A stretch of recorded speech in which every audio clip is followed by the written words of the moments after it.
Alright guys, what is going on? I'm sorry I haven't been posting lately. I've been very busy doing some shooting. Had an absolutely hectic shoot on the weekend. That's why the studio is a little bit messy, but I'm here today to talk about a brand new product. I'm super duper excited about it. Been waiting for this one for quite a while, and that is the brand new Hollyland Lark 150. So this thing is absolutely amazing. I'm so stoked that Hollyland actually reached out to me to help them promote this product and also with some marketing content. So yeah, I'll just get straight into it. Check out the video I made for the Lark 150.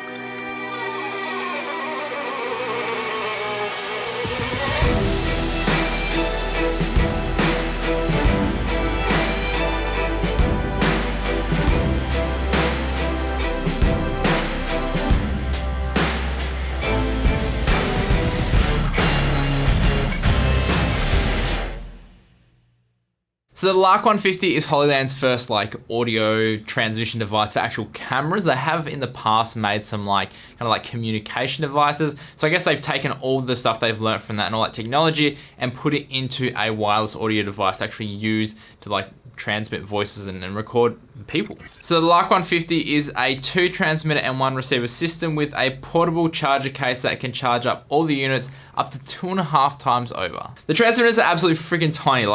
Look at that, it is absolutely tiny, and this will get 4.5 hours of runtime out of one charge. And the receiver, which isn't actually that much bigger either, this will get 7.5 hours of runtime before you have to charge it again. The units auto pair super quick as soon as you take them out of the case, and they'll give you up to 100 meters of range with only 5 millisecond latency. The transmitters are also the world's smallest and lightest ones on the market with a built-in microphone, but also a 3.5mm jack to plug in the included lapel mics as well. And the receiver actually has these 3 different modes that you can switch between, so you can literally use this in any situation. I'll talk about those a little bit later. Alright, so now before we get any further, obviously a lot of you will be interested to hear what it actually sounds like on the mic itself. So this is just with the windsock on it, using the mic on the actual thing.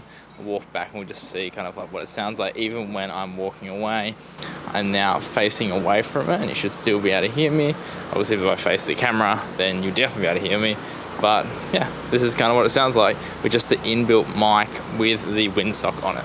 And my first impressions of the Lark 150 were just how sleek and professional, and I don't know, this just looks so nice. And then when you pop the lid, you're greeted with this beautiful laid out, I don't know, it just looks really nice. And I love that when it's actually plugged in, the receiver screen acts as the screen for the case, I guess. So it shows you all the battery levels on all the different devices, as well as the battery level of the case as well. Now, as soon as you actually take any of the units out of the case, they just auto turn on and auto pair pretty much instantly. And then when you finish with it, you literally just slide it back in, it clicks back in, they'll turn off, and then they'll just start charging straight away. Now, I absolutely love that Hollyland has gone with this approach because there's nothing worse than having to take it out and then turn it on, and then sometimes you forget to turn it off, so it can just sit there and run for the whole day and waste the battery. Whereas with this, you literally just take it out, turns on, you don't have to worry about it, and then once you finish, as long as you put it back in the case, it will auto turn off. Or if you just want to leave it on the camera, obviously there is a button to be able to power it off.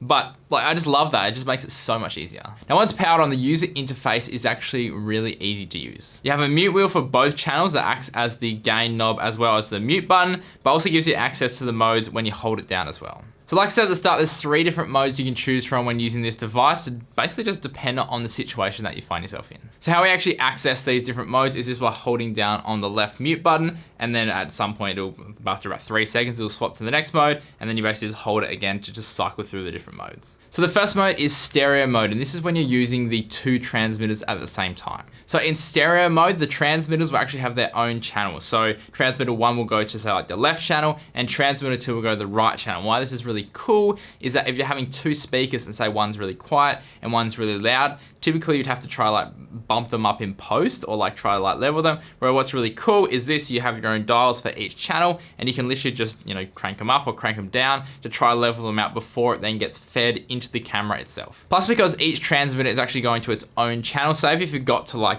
adjust the gain on the receiver and one person is really quiet, in post you can literally just grab that channel and boost it up, and you won't affect the other channel in any way. Mono mode is the next one, and this is mainly used for when you're just using one transmitter. So when you're using one transmitter, obviously you want to have the audio on both channels. You don't just want to be using one channel. So if you go to mono mode, then what it would do is it would take the audio from, say, like the left channel, and it will actually move it to both the left and the right channel. So you have a stereo mix kind of from that one transmitter. Now, obviously you can use this with both transmitters, but it will take both channels and mix them down into a single actual audio file. So again, if one person was quiet and one person was loud, if you record it in this mono mode, you couldn't adjust that one person individually because it's all combined before it hits the camera. So this mode is basically just used when you're just using a single transmitter. Just try avoid it when using both of them. And the final mode, which has to be my absolute favorite, is this safety track mode. So why this is so good is that it basically takes the left channel and it will have that at the level that you choose, and then the right channel will be 6 decibels lower than whatever the left channel is at, okay? So why this is really cool is that, say if one of the speakers is really loud and they keep peaking and whatnot, then basically, hopefully the second channel being 6 decibels less will be able to retain that information. So basically, if they go too loud and it clips on the first channel, then hopefully that second channel won't clip, and then you can just use the audio from that bit specifically in that area. But again, a thing to keep in mind is that if you are using both transmitters, then just remember that on the left channel, it's gonna mix down both into one, and on the right channel, it's also gonna mix it down into one. It's just gonna be 6 decibels less. But personally, I would recommend just using the safety track mode when you're actually just using one transmitter, just because you have those individual tracks, and one is just a little bit less. Again, just in case it clips and you wanna bring that down just a little bit. It's just good, because like, if you're shooting a client shoot and it clips, and you don't have a safety track, then you're kind of a little bit screwed. So by having that backup, you might not use it, but it's just really good to have just in case. There's probably also a good opportunity to test like how well the lapel, let's shrink this down, how well the lapel does in wind. It's a little bit windy here, not like too bad, but how does it sound like? Can you hear the wind in the lapel? Yeah, what does it sound like?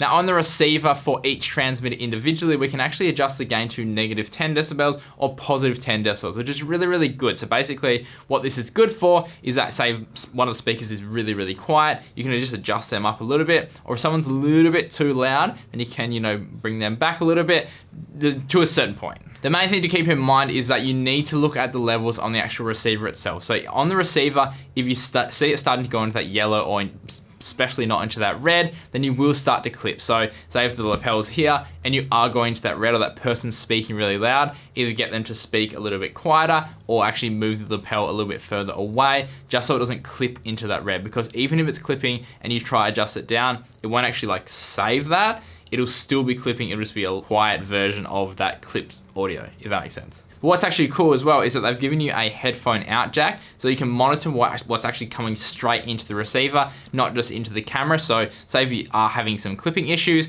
and you're like, I'm not sure if it's in the camera or in the receiver, you can plug straight into the receiver and just say, okay, is it coming in hot or is it coming in clipped? Which then obviously means that when it hits the camera, it's obviously going to be clipped as well. Now comparing the Lark 150 to the Rode Wireless Go, which I'm assuming most people will do the same comparison, you can see it's a little bit smaller on the transmitter, actually quite a bit smaller, it's freaking tiny, hey? But anyway, the Lark 150 is a little bit less sensitive than the Rode Wireless Go. Now for me, I don't actually really mind this, because in the past I have had a situation where I've been using the Rode Wireless Go, and we've actually been in like at a basketball environment in a stadium, and we've been trying to record the audio of the coach, basically like having a bit of a huddle, and because the crowd was so loud, he was just screaming at these people, trying to like, so they could hear him sort of thing. But because this can't go any less, it's actually quite sensitive. All the audio is basically clipping, and there was no chance of saving it. Whereas if we're using the Lark 150, which is a little bit less sensitive, then we might have been able to basically keep that audio from clipping, just from the fact that it's a little bit less sensitive. Now having a two-way mute button on both the receiver and the transmitter is actually a really, really good thing to have. So especially in event environments where basically you have someone mic'd up and you're kind of like waiting for them to go on stage or something. Like I have had a few situations in the past where we've mic'd someone up and I've kind of been listening to someone on stage, and there's been another person going, and maybe they've gone to the toilet or something and they haven't muted the mic, and you just kind of like hear some, anyway, you know what I'm going to talk about where this is going, but just being able to quickly click that and mute them it'll save you sanity, I guess. Now the range of the Lark 150 is rated to 100 meters, and actually does a really good job over long distances as well. But you have to keep in mind that it's 100 meters line of sight. So in my testing, we went down to like a little park and it was like this big open field, and we just walked basically as far as we possibly could. And we got 135 meters and the signal was still actually like really good. But again, remember, line of sight. So we had the transmitter on the back of the person. So there was nothing between like the receiver and the transmitter as they were walking away. But then you might be saying like, okay, that's all well and good, but what about non-line of sight? And we did this test as well because it's actually a very important thing to see how far you can get if it's basically having to go through someone. So by testing this, we need to see how good of a range we could get with this system. And on the Lark 150, I was surprised that we could get about 23 meters before it started cutting out. So maybe like 20 meters of actually like solid connection, which doesn't actually seem like much. And at first I was kind of like, that's a bit trash. Like only get 20 meters out of this receiver when it says it can do 100.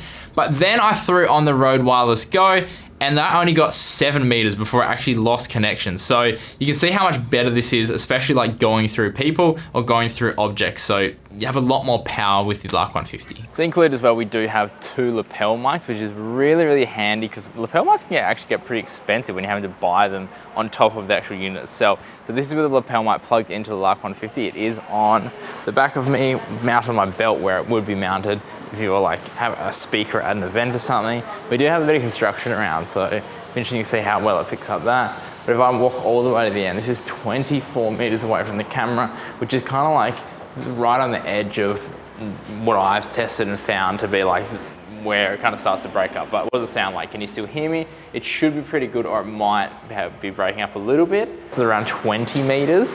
And you should be able to hear me pretty good here. Like there shouldn't be any breaking up. It should be reasonably good at about 20 meters. And this is not line of sight. Again, this is mounted on the back of me. This is kind of like where you would be if you were like I said, shooting at an event with the speaker at the front of the room. They're probably like, 10, 15, 20 meters away from you. So it's a good test to see if that will work in that environment.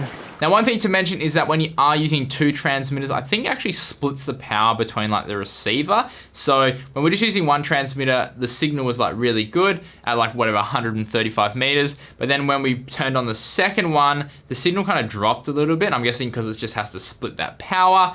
Obviously, it was still working at 135 meters, but it just wasn't as good when we had the 2 transmitters going. So if you don't need to use 2 of them, you just need to use 1, then just leave that second one in the case so you can direct all that power to just that 1 transmitter. Now, honestly, one of the most impressive features of this would have to be the charging case. So I know that like a lot of AirPods and wireless earbuds and stuff, they all have this charging case and it's becoming a big thing. So like, why not do it with a system like this? Like it just makes sense. And what's super cool is obviously you get 7.5 hours of battery life on the receiver and 4.5 hours on each transmitter. But the charging case will actually be able to charge the whole unit or all the units up to 2.5 times. So you can basically get a full day out of just the charge on these actual units. So realistically, if you fully charge this, you're set for a whole weekend of filming. And like because of the simple charging design where you literally just chuck it in there and it starts charging, like you really have no excuse not to have like charge on any of these devices. Whereas typically like with a Rode Wireless Go,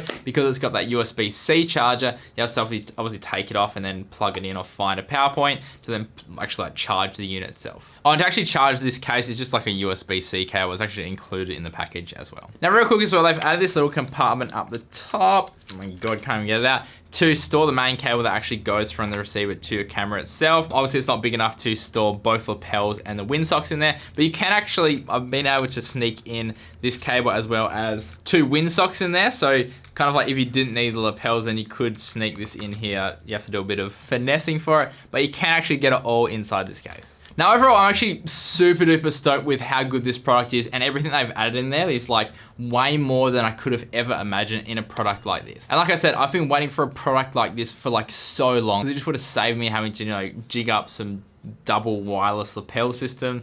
And it's just tough. Especially when you're like using it on a gimbal, like to just be able to have that one pretty lightweight receiver on the actual camera itself, shouldn't really unbalance it too much. And then you can actually receive signals from 2 transmitters.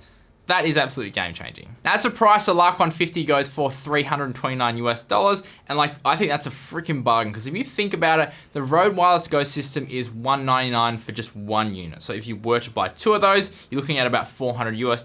Plus then you need a cable to then adapt it to then split the channels and stuff. And all that kind of stuff. And it's just more stuff to carry around that you don't really need. So you could save $70 and just buy this unit. It's all included in one. So much easier to use, and like, why would you not? It really is a no-brainer. All right, guys, if you did enjoy this review, then consider liking and subscribing. And if you want to find out more about the Lark 150, I'll leave some links down below. And massive thank you to Holyland for actually reaching out for me and allowing me to be part of actually this product, like being launched and released and whatnot. Like, absolutely loved being part of the team. And as always, guys, stay creative and just be you. See ya. Oh, I can't do it now. I'll close this. See ya.